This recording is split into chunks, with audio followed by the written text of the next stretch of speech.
Welcome everyone, I'm Matty the Hero, and today we'll be talking about Square Enix's deck builder action RPG, Kingdom Hearts Chain of Memories.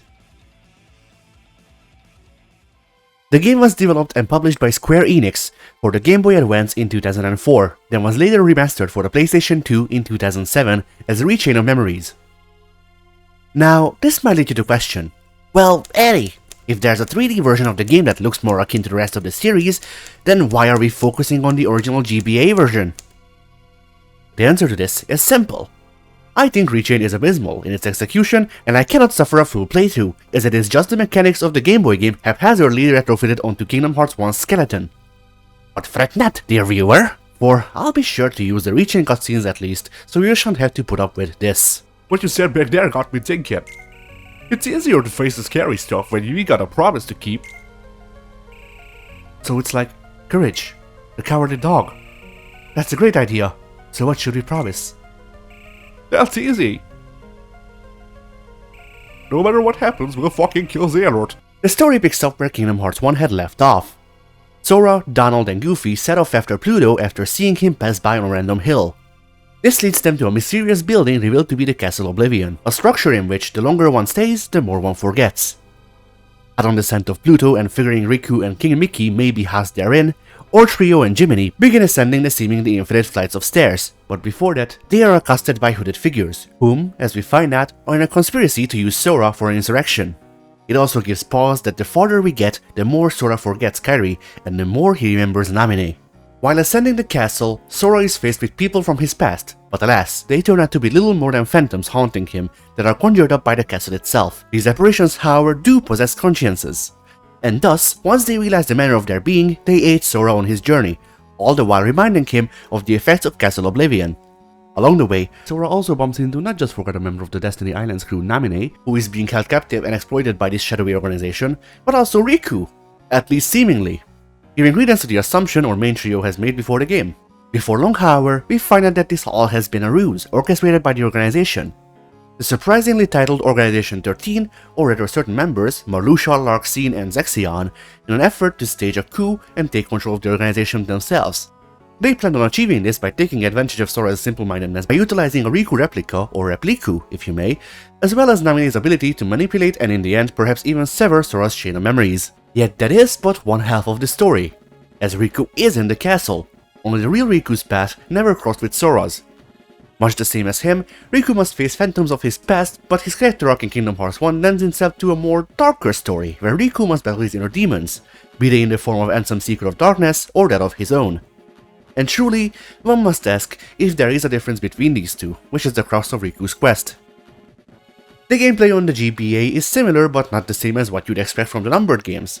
Gone is the third dimension, and with it, some manners of control to accommodate the differences between the DualShock 2 and Game Boy Advance's layouts. But a lot has been transferred. Of course, you move in the manner you'd expect, respective to the platform, but Scan and Dodge are now core parts of Sora's kit, just as they should be. Although due to the lack of button real estate, Dodge is on double tapping either of the movement buttons on the X-axis, which is an intuitive change. However, to make up for Sora's new base kit abilities, he has now forgotten how to swing his Keyblade of his own free will, and must battle his way atop Castle Oblivion beheld to the whims of arbitrary number combinations that reflect the hearts of the cards of the hearts. To ascend Castle Oblivion, Sora must have the necessary key cards, which are given to him as needed for story progression, as well as the required number and type of map cards. As for combat, well, how it functions is as follows. You present the idea that you should undertake an action, take a swing with the Keyblade, use some manner of magic, call upon the aid of friends, in the form of a card, and this will have a number assigned to it. If your animation completes before anything could happen to your idea, congratulations, you moved! That being said though, what if an enemy saw your idea and thought it sucked? Well, they can interrupt your animation, which causes a stagger by presenting a card of their own that is either on par or higher than yours. If the cards are equal in value, you return to neutral, while if their card is higher, they break your card and attempt to finish their own animation. To spice things up, on top of this, you also have enemy cards which enable active buffs such as healing over time or your cards dealing more damage in exchange for refreshing your hand taking longer, at least for the allotted time. Oh, and did I forget to mention that this is all in an active battle system? Really, I'm tempted to say that the game would be better served by being turn-based, or at least more akin to the Mega Man Battle Network series in its combat, as I found there's a more preferable blend of turn-based and real-time combat. But alas, they were trying to mimic the 3D game's combat while This is a lot of combat, the 3D game's combat, whilst also making it a card game. At least the GBA combat feels healthy and intuitive, however, unlike someone else I know. And now I feel as though it's better to move towards discussing the game's difficulty. Difficulty is not a topic I tend to put an overwhelming amount of emphasis on in these reviews, and truth be told, I prefer when a game doesn't give difficulty options for the simple reason of the experience being the intended way thusly. Not to mention that given the option, I will play your game on the easiest difficulty that doesn't completely give the experience by, say, removing the ability to lose or enemies just in general.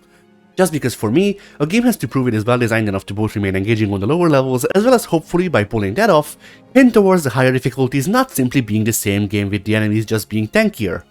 If those ring true, I'm more than willing to give the games shots on the harder difficulties. But why does this all matter? Well, I've played through both Kingdom Hearts and Kingdom Hearts 2 on their highest difficulties, Proud and Critical respectively, and while I found that 2's was superior, neither felt as though they just raised the enemy's health and called it a day. Here there were frustrating parts of Kingdom Hearts 1 on Proud. I'm looking at people giving suggestions on how to deal with this bitch-ass motherfucker, and basically what I'm learning is I'm fucked.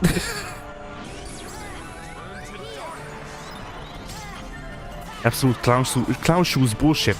I look forward to doing this 5 more times because I died on the second phase, yes, haha. But it never felt like I didn't also get a damage boost just like the CPU. Then Critical on Kingdom Hearts 2 further solidifies this to the point that I'd argue playing Kingdom Hearts 2 on Critical is the definitive way to play the game.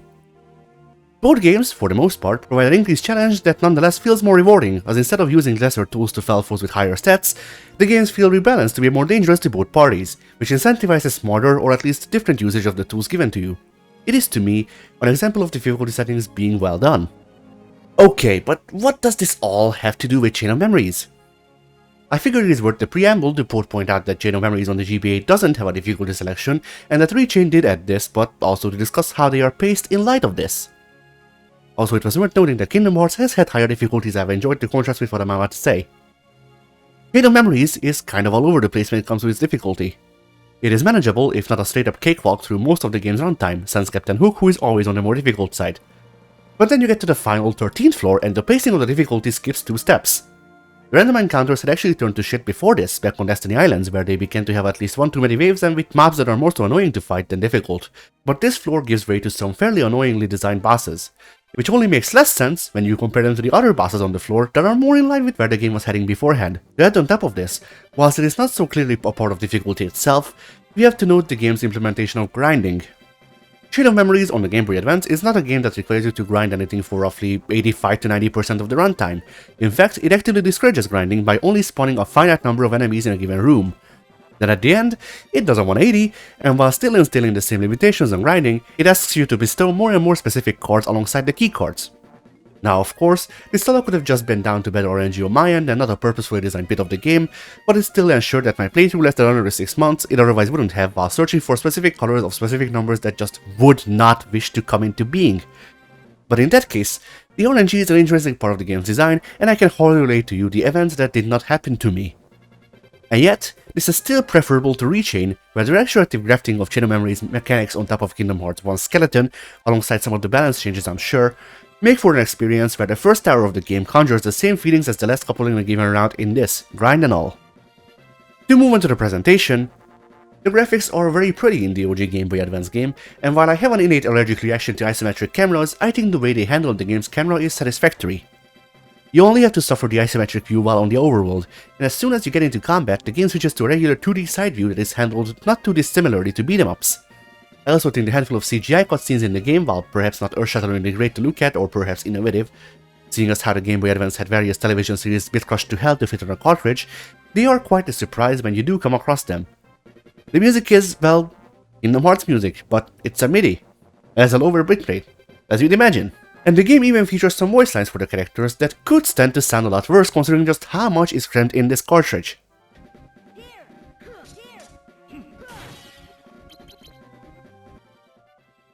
The presentation is of course the major driving force behind Rechain of Memories.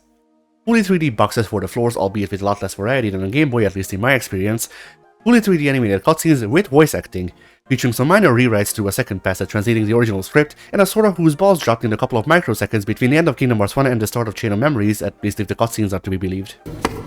Riku! Where are you? So overall, I have to say I was pleasantly surprised by the original Chain of Memories, at least. While it may not have usurped Kingdom Hearts 2 in being my favorite game from the series, for the most part, I get it. We have worked around the limitations thrust upon them by the technology available, and while the end result is obviously not without its flaws, it remains quite remarkable.